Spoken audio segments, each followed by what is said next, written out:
3. Despereaux's siblings tried to educate him in the ways of being a mouse.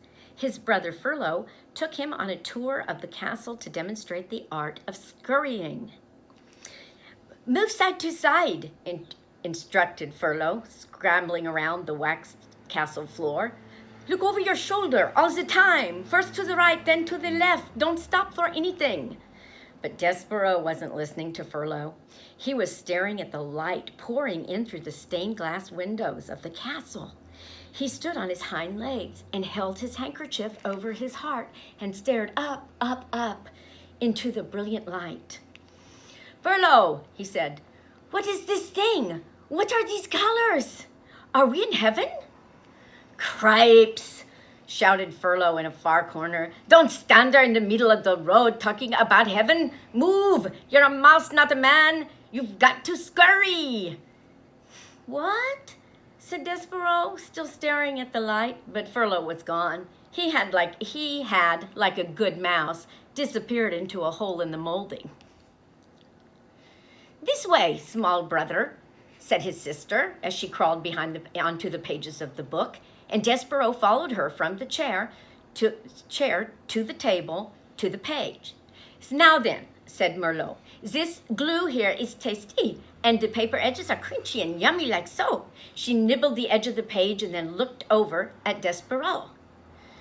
"You try," she said. "First a bite of some glue and then follow it with a crunch of paper. And these squiggles, they are very tasty." Despereaux looked down at the book and something remarkable happened. The marks on the pages, the squiggles, as Merlot referred to them, arranged themselves into shapes. The shapes arranged themselves into words, and the words spelled out a delicious and wonderful phrase. "Once upon a time."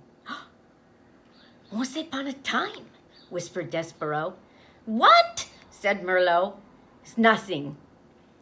"Eat," said Merlot. This is the see, that's printing out "once upon a time." "I couldn't possibly," said Despereaux, backing away from the book. "Why?" Said Despereaux. "It would ruin the story." "The story? What story?" Merlot stared at him. A piece of paper trembled at the end of one of her indignant whiskers. "It's just like Pa. When you were born, something is not right with you." She turned and scurried from the library to tell her parents about this later disappointment. Despereaux waited until she was gone, and then he reached out and with one paw touched the lovely words, "Once upon a time." He shivered, he sneezed, he blew his nose, "Achoo!" and he blew his nose into the handkerchief. "Once upon a time," he said out loud, relishing the sound, and then tracing each word with his paw. He read the story of a beautiful princess and the brave knight who serves and honors her.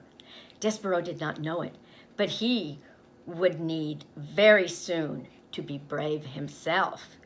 Have I mentioned that beneath the castle there was a dungeon? In the dungeon there were rats, large rats, mean rats. Despereaux was destined to meet those rats. Reader, you must know that an interesting fate, sometimes involving rats, sometimes not, awaits most everyone, mouse or man, who does not conform. This is a good book. Yes, it is. See you tomorrow.